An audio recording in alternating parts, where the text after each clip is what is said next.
The OM system M.Zuiko 100-400 f5 to f6.3 Mark II is positioned as the ideal super telephoto lens for the aspiring nature photographer. But in my hands, it quickly revealed itself to be far, far more.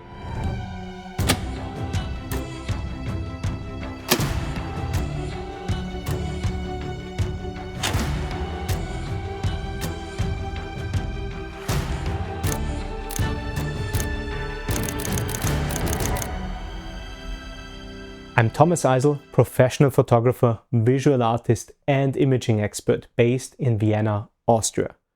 Welcome to my in-depth review of the M.Zuiko 100-400 Mark II. I've had this lens since its release and I've pushed it hard, from sports and wildlife photography in harsh weather conditions to super telephoto macro. It has always performed remarkably. Its optical quality and durability genuinely surpass what you'd expect for a mid-range designation. That's why I decided to test every aspect of this exceptional lens. This review isn't just a slideshow of my best shots, though I will include some sample pictures occasionally. My goal is to walk you through hard data and actionable facts in a way that's accessible for everyone, because to truly understand a lens's performance, you need comparable metrics instead of vibes. So stay tuned. By the end of this review, you won't just have an expert understanding of the 100-400 Mark II, you'll be able to make a very well-informed buying decision on whether this is the right lens for you.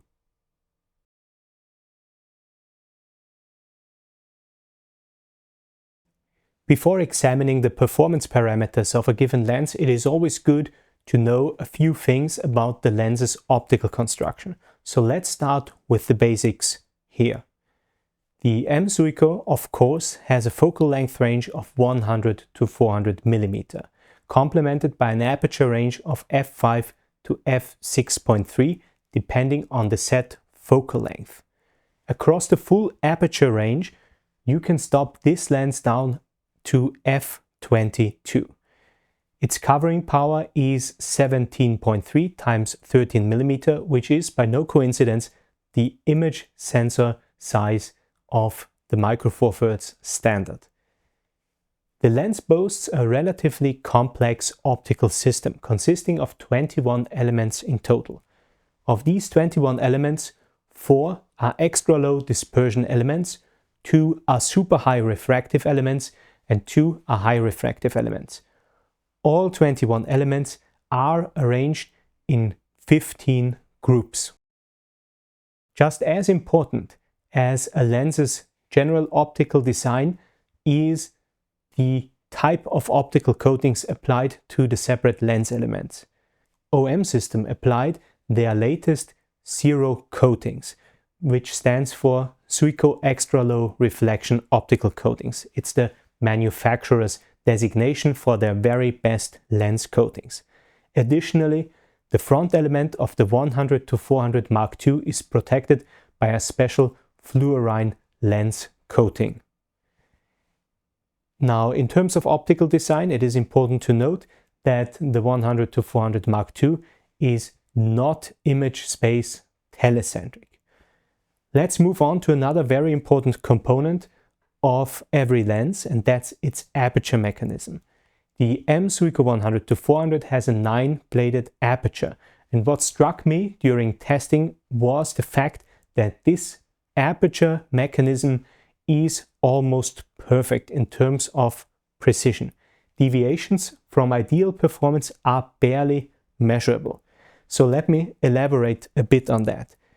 When you work with a lens, usually you do all the metering with the lens wide open. That's just how an OM system camera operates. If the aperture mechanism is not that precise and exhibits slight deviations depending on the set aperture, you get, of course, varying exposures. And that can be quite annoying, especially if you are metering very deliberately and very precisely. So the good thing really here is that the M.Zuiko 100-400 Mark II is absolutely exceptional. Let me bring up a graph to illustrate my findings. So there you can see an orange line which shows the ideal normalized exposure that you would get at the given f-stop. The green line there actually shows the exposure that I've measured at the various data points. And this is, of course, the metric that is indicative of the lens's aperture precision. Note that I've taken 56% of the image frame as a point of reference. Overall, this metric alone, the aperture precision, is a bit of foreshadowing for things to come, because this is really the first data point that illustrates how exceptionally well made the 100-400 Mark II really is.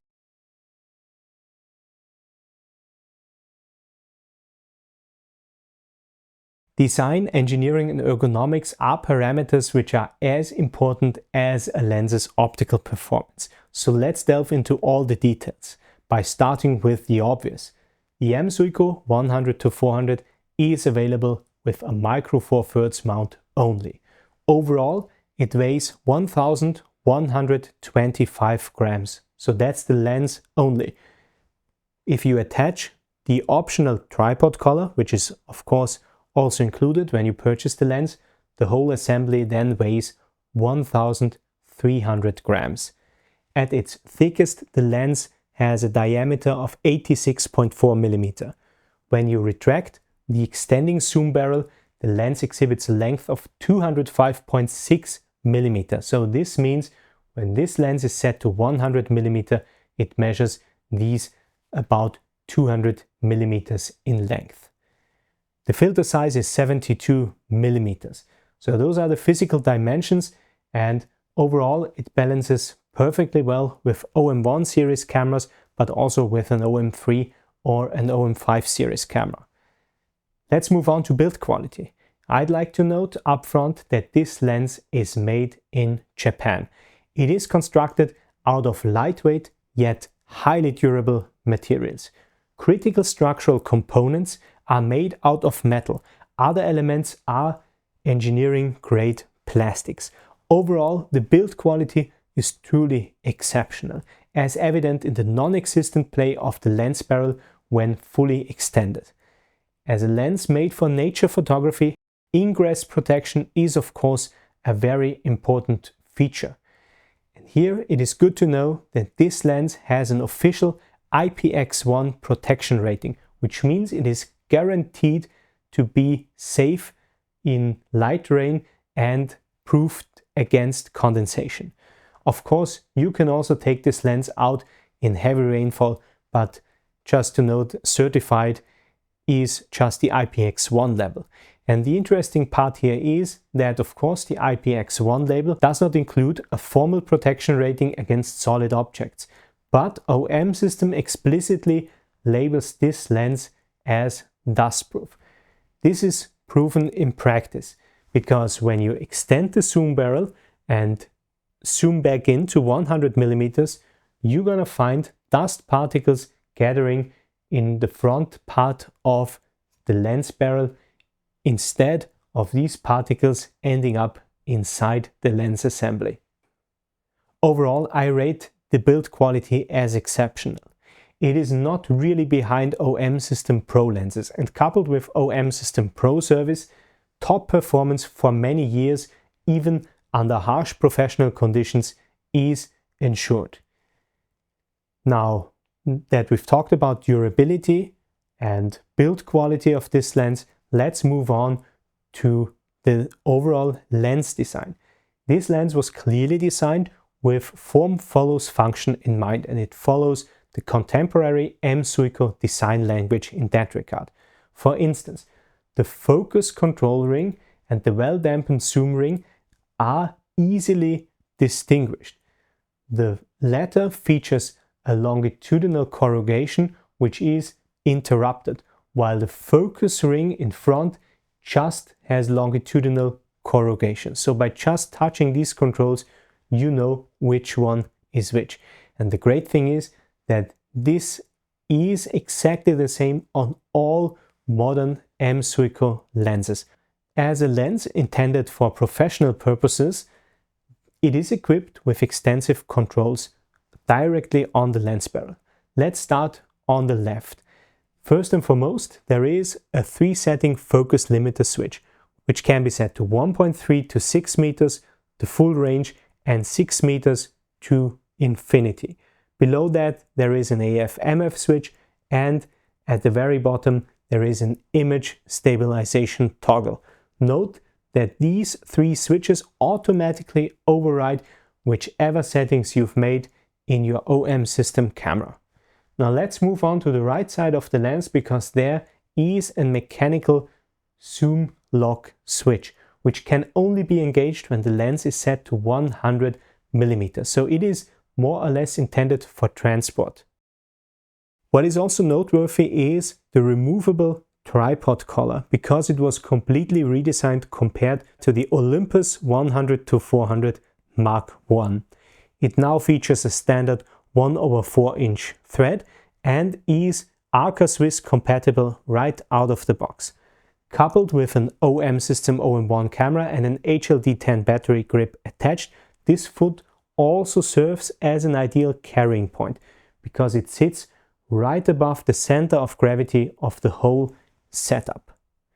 Of course, being located at the center of gravity of the setup is also advantageous when you try to follow a moving subject with the camera and lens on a tripod. Overall, very well designed. Last but not least, I'd like to mention that the 100-400 Mark II is fully compatible with the latest OM system focus stacking and focus bracketing algorithms, making it a formidable macro lens. But more on that later in the review, because there is a lot to talk about when it comes to this lens's exceptional macro performance.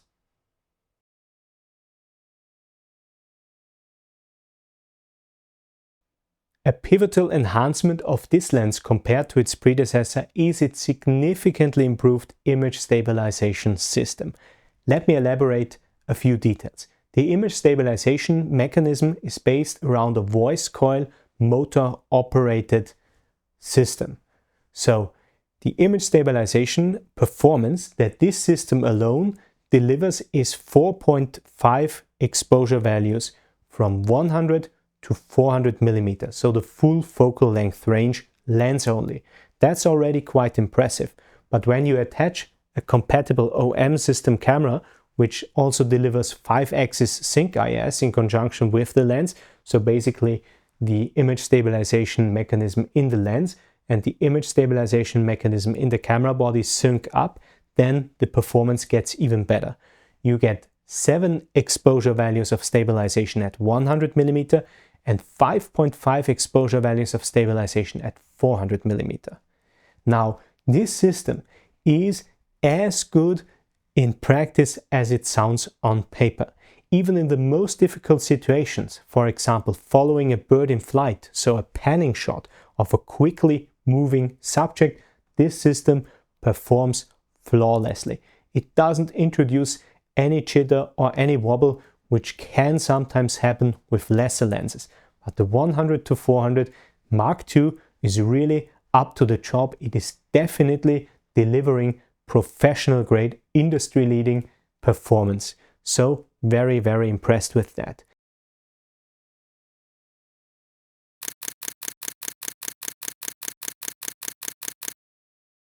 Now, last but not least, I'd like to once again highlight the impressive 4.5 EV across the whole focal length range with the image stabilization system of the lens only. Why is this so important? Because if you are photographing with a Lumix camera, then you cannot use the 5-axis sync IS as the time of this video. And of course, if you are using an older Olympus micro four thirds camera, then you also might not be able to utilize 5-axis sync IS. But in both cases, worry not, because 4.5 EV of reliable in-lens stabilization calculated directly by the lens itself, well, that is more than enough if you know what you're doing.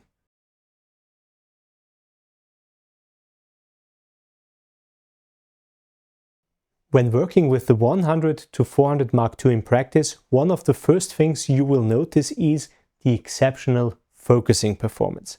The focusing mechanism is of course fully focus by wire, and the focusing method is internal focusing.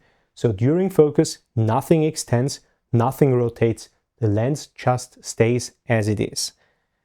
In terms of focus operation, I'd like to note that it is nearly silent, which fully justifies the movie and stills compatible designation this lens received from OM system.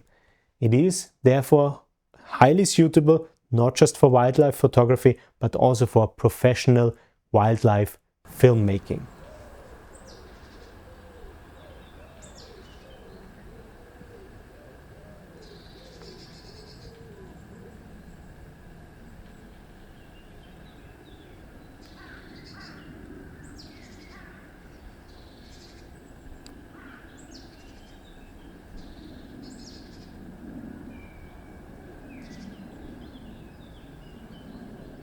The exceptional autofocus performance stems from full compatibility with the latest OM system autofocus technologies.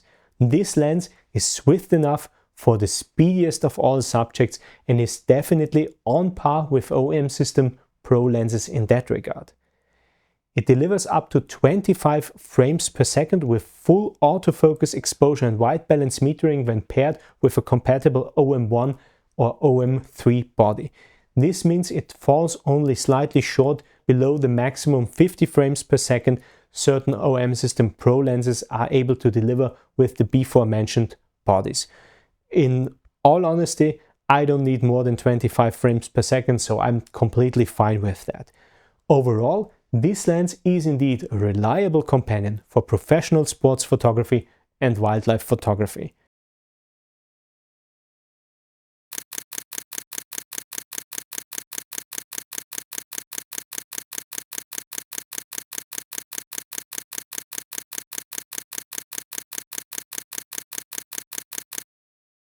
What I also found in practice is that this lens is capable of impressively fine focus adjustments. These fine focus increments at all focal length settings make the 100 to 400 Mark II ideal for macro photography in general and focus stacking in particular. In fact, these focus increments are so small that I was barely able to measure the separate steps in the lab. So truly impressive performance, which not only ensures these fine increments for focus stacking, but also high precision, especially at close focusing distances. So yeah, a true highlight for me.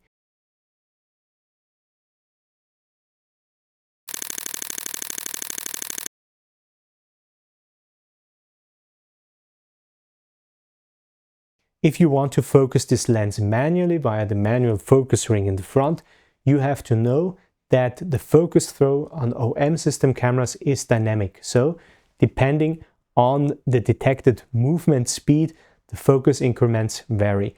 In practice, this works really well, but of course, this might take some time getting used to, especially when filming. Nonetheless, I filmed quite a bit of nature and wildlife with this lens, and every time I took over and used the manual focus system, I had no problems whatsoever.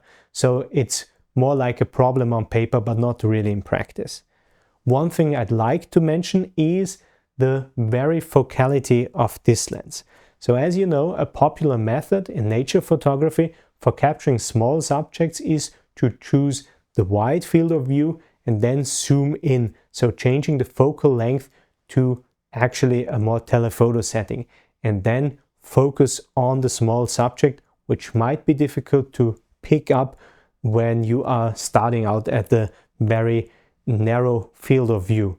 So the interesting thing I encountered here is that when you change the focal length, the lens elements are automatically shifted to maintain quasi-parfocality.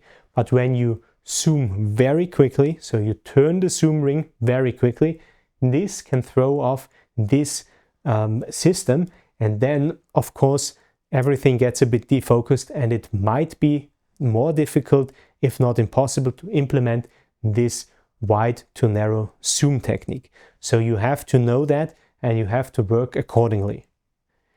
Now, on to more positive things. The lens does not exhibit any focus shift. Well, I can measure some focus shift in the lab. I'm gonna bring up some graphs and show you that right away, but in practice it's virtually absent. This graph shows that at 400 mm, deviations from ideal are practically impossible to detect because they are way below 5 mm at the measured distance. So that is truly impressive, especially if we look at the relevant aperture range from f6.3 to f11. Of course, I've also examined field of view and focus-dependent field of view in the lab and in practice. Let's start with diagonal angular field of view, which is 12 degrees at 100 mm and 3.1 degrees at 400 mm, of course on a Micro Four Thirds camera. So this field of view stays impressively consistent regardless of set focus distance.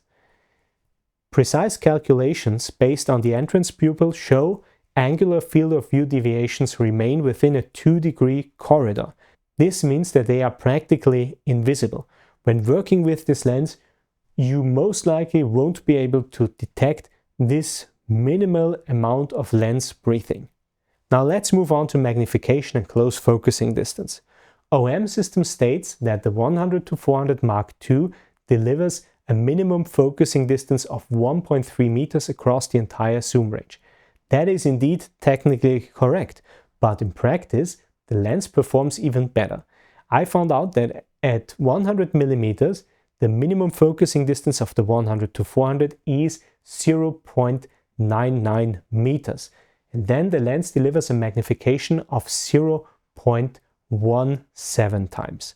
Note that all magnification values that I provide throughout this video are 35 millimeter equivalent values. That makes it easier to compare these values across different camera systems. Now let's take a look at the focal length setting of 400 millimeter. There you indeed get a minimum focusing distance of 1.3 and a magnification of 0.57 times.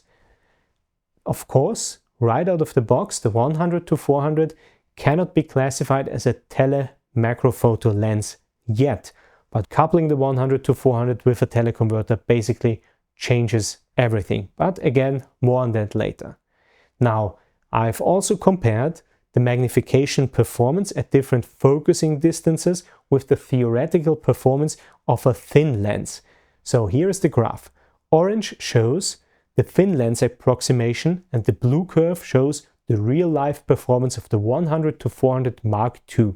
The result is, as it is so often the case with the 100 to 400, almost ideal performance.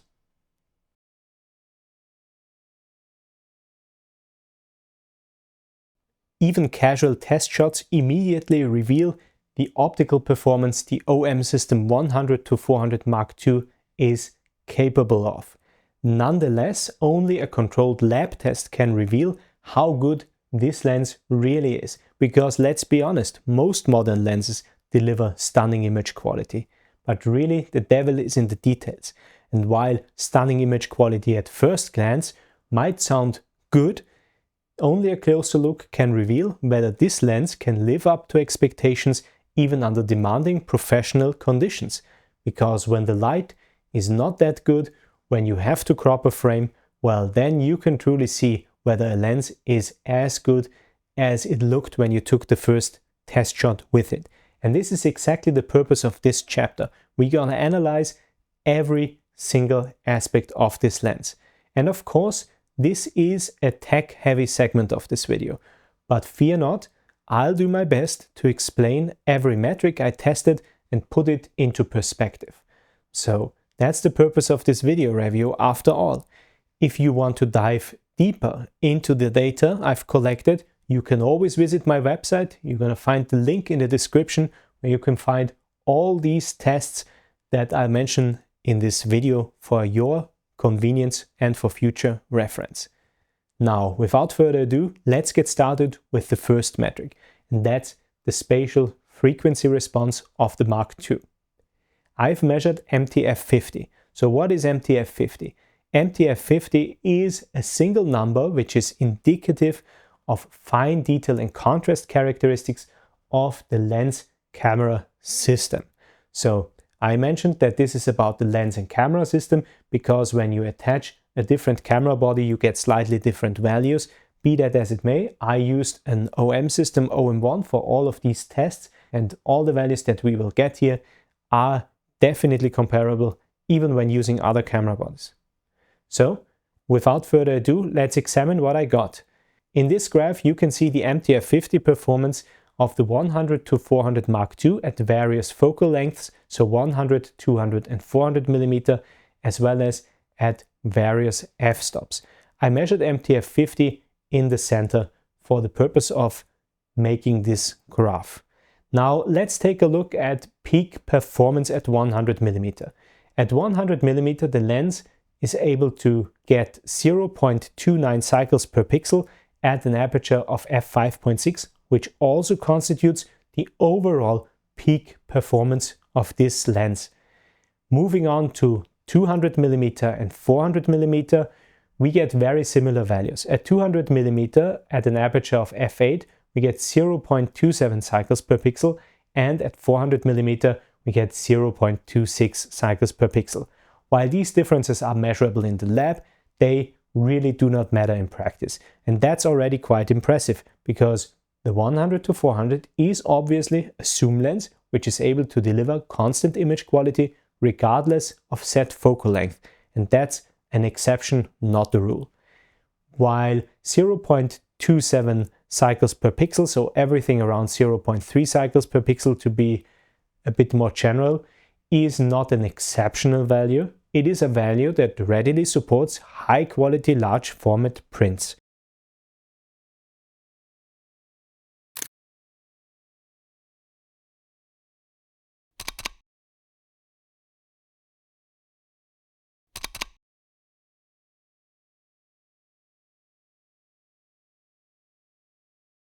Now let me put these results into perspective nonetheless. 0.3 cycles per pixel is only really exceeded by high quality prime lenses and the very best M.Zuiko Pro lenses. Comparing it to another M.Zuiko lens, namely the 150 to 600, we get very comparable performance at the same focal length settings. In my opinion, this looks like an improvement compared to the Mark I. The Mark I was, in practical tests, considerably less sharp than the 150 to 600 when I had the opportunity to test it many years ago. So now the 100 to 400 Mark II definitely caught up with the formidable 150 to 600. That's quite an achievement. Now, one thing is noteworthy: the manufacturer provided MTF charts that you can see on the screen right now indicate slightly better performance at 400 mm compared to 100 mm. Note that these values are definitely not in agreement with my test results, which show better performance at 100 mm, even though only slightly. Now this is actually quite an interesting case study, as it shows the difference between the theoretical results given by the manufacturer's MTF charts, which are usually just calculated based on the optical design and not a real world lens, and practical results with a production unit. So that's just a side note, but quite interesting nonetheless. The next thing I measured is curvature of field. Curvature of field is a very important metric, as it tells us about the distribution of the resolving power we just measured in the center of the frame.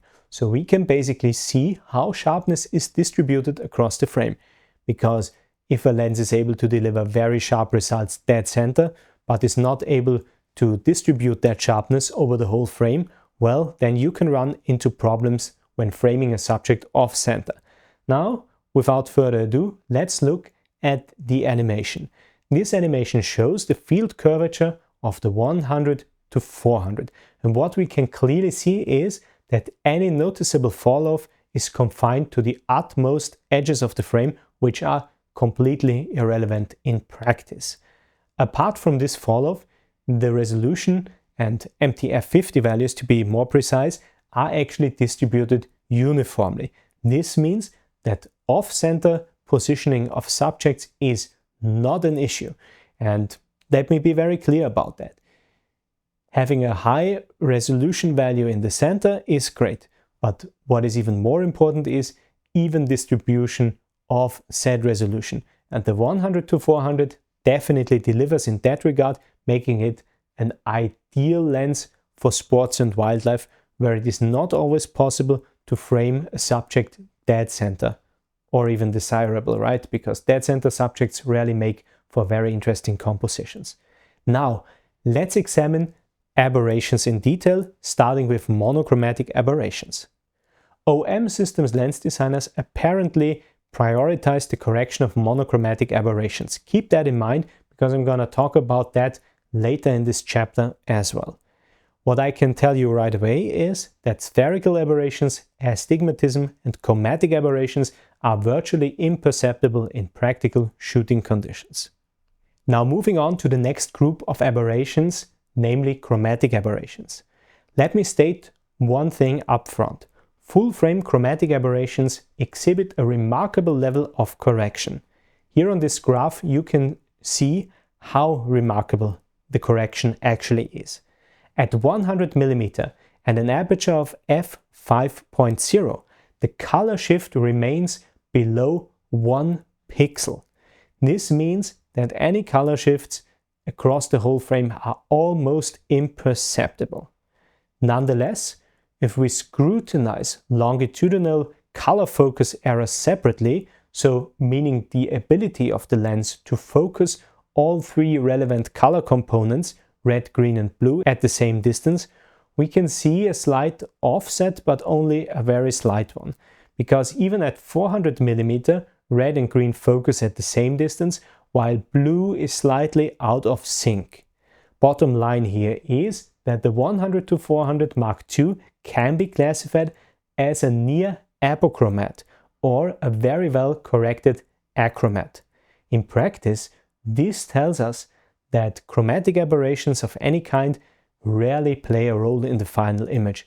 Well, actually they do not play a role in the final image at all. The only thing that we discovered coincidentally by measuring the longitudinal color focus error is that this color focus error is most likely the cause why the 100-400 Mark II is not able to achieve resolving power or MTF50 values above 0.3 cycles per pixel. But as I previously said, that's not a big deal, and as the sample images showed, this lens is very sharp indeed.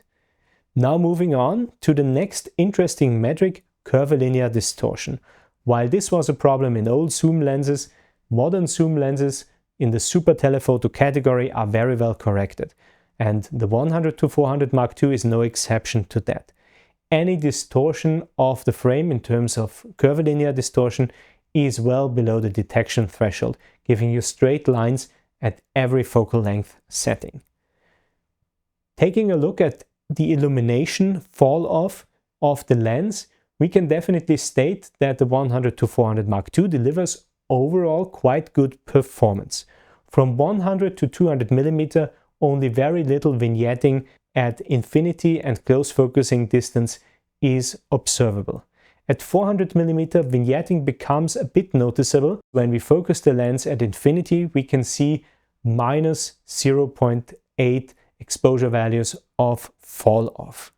Now the good news here is that when stopping the lens down to f8, we can reduce or even eliminate any attenuation we just measured, especially at the wider focal length settings. So the conclusion here is, while vignetting is not class leading, it is definitely in a range which is acceptable. And also we have to keep in mind that the 100-400 is not a fully telecentric lens, so therefore some sort of attenuation around the edges of the frame is to be expected. Moving on to the next metric, lens flare. There we are back in above average territory, because the 100-400 Mark II, thanks to state-of-the-art lens coatings, the zero coatings I mentioned earlier by the way, the lens is exceptionally flare resistant and therefore ideal for photographing backlit subjects. On this graph you can see the percentage of lens flare to be expected at various aperture settings, and what you see there is definitely very good performance.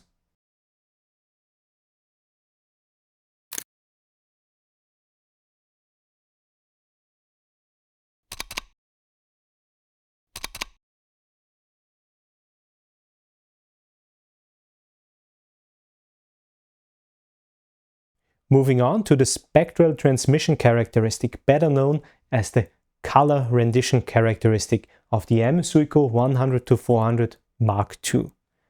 I can tell you right away that overall the spectral transmission is very neutral, which is another advantage of OM systems' advanced, I'd even dare to say industry-leading lens coatings. Now I've conducted my standard test, which takes a reference light source as the ground truth, and then I measure how this light source is imaged by the tested lens. Here on the screen you can see the ground truth, meaning the spectral characteristic of the light source, with this rainbow colored graph. Superimposed over this graph is a red line, which indicates the lens's performance. As we can clearly see, the line closely overlaps the ground truth. We can only detect slightly reduced green and blue transmission relative to the orange and red spectrum. Bottom line, the faithful and accurate color reproduction of the 100-400 Mark II makes it the ideal lens for scientific and color-critical applications. Last but definitely not least, I'd like to present you my findings concerning the point spread function manifestations. So what do I mean by this term? Well, I've coined this term as a way to subsumize the characteristic of out-of-focus light rays. This incorporates bokeh, but also more detailed analysis, because as you are about to find out, out-of-focus light rays tell you a lot about the lens's performance. Now, without further ado, let's start with the bokeh. I'd characterize the bokeh as neutral. It's also worth highlighting that reasonably round bokeh shapes are maintained by the 9-bladed aperture, even when you stop down to the smallest aperture. Upon close examination, faint grinding patterns are visible in the bokeh balls, but only when you image point light sources. In practical use, when you've got regular background, you're not gonna see anything. But I find that this is interesting nonetheless, because these grinding patterns really tell us a lot about the spherical lens elements used in the 100-400. Now, nerdy stuff aside, let's take a look at the bokeh shapes in and outside of the focus area.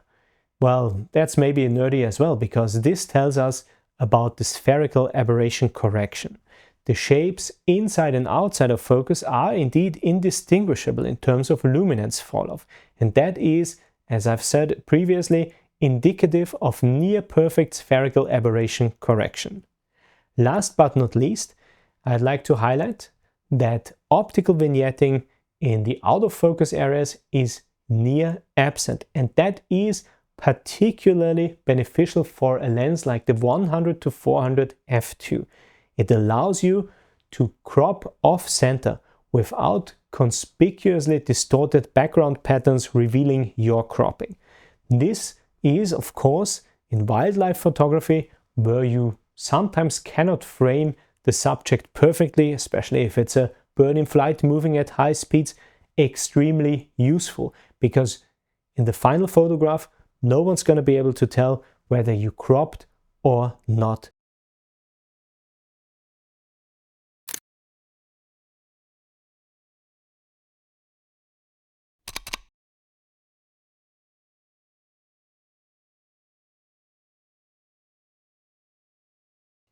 Now, to conclude the optical performance analysis, it is fair to state that the 100-400 Mark II delivers where it matters most, and compromises, if existent at all, are very minimal.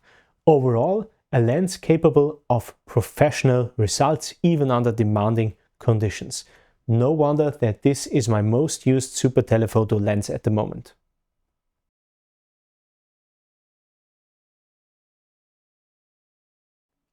The above average correction of aberrations and axial color focus errors make the 100-400 Mark II exceptionally well suited for teleconverter use.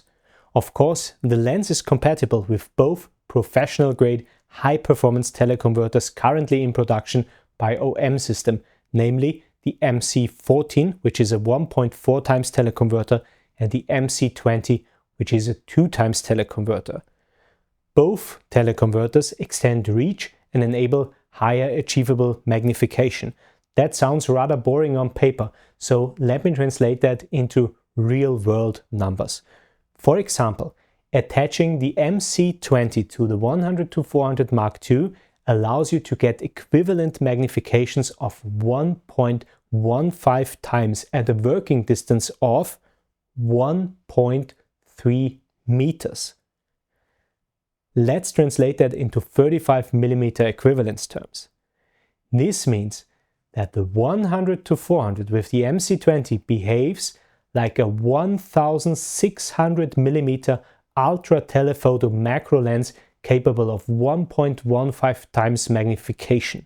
It goes without saying that this is a dream for professional macro photography under challenging circumstances, and also an outstanding option for professional nature videography.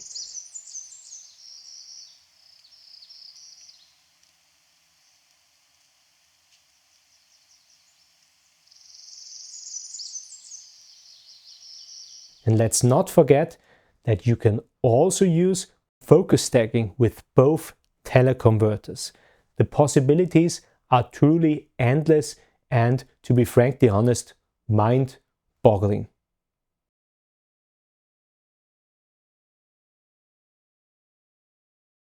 The M.Zuiko 100-400 f5 to f6.3 Mark II stands as a highly capable super telephoto zoom. Its robust yet portable construction, impressive image stabilization and swift autofocus cement its position as a reliable tool for demanding applications like sports and wildlife.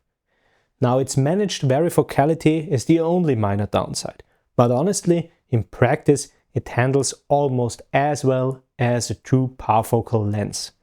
On the flip side, the optical correction across the zoom range is truly commendable, ensuring high quality imaging and optimal compatibility with professional M.Zuiko teleconverters. This lens delivers a performance that feels almost too good to be true, both on paper and in the field. If an f5 to f6.3 aperture meets your needs, and with the exceptional low-light performance of modern micro four thirds cameras, it almost always will, then there is simply no reason not to choose the formidable M.Zuiko 100-400 Mark II.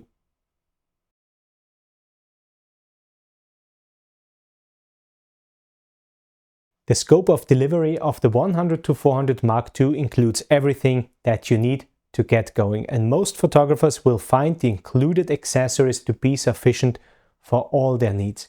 Nonetheless, if you want to improve the experience with this lens a little bit, then I've got a few recommendations for you.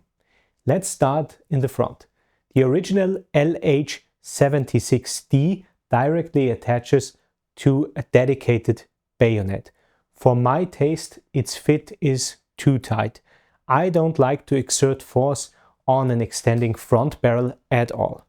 Therefore, I decided to purchase a simple screw-in metal lens hood with a length of 35mm.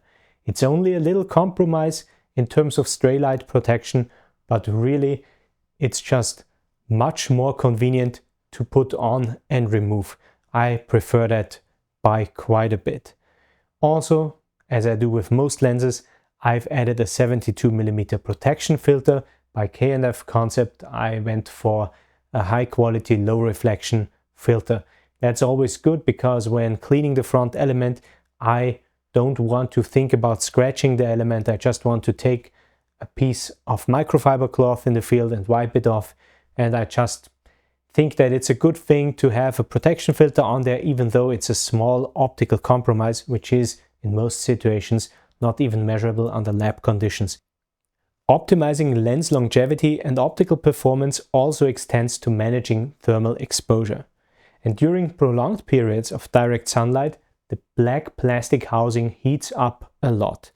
That's why I've applied a simple white colored lens skin from Lifeguard. When I purchased this lens skin a few months ago, there was no dedicated version for the Mark II available. So I simply went with the Olympus 100-400 Mark I lens skin, and with a simple cut, the lens skin was adapted to fit the Mark II. In practice, I found that this measure significantly decreased thermal stress on the precision-engineered internal optical elements. So this is highly recommended and a worthwhile investment.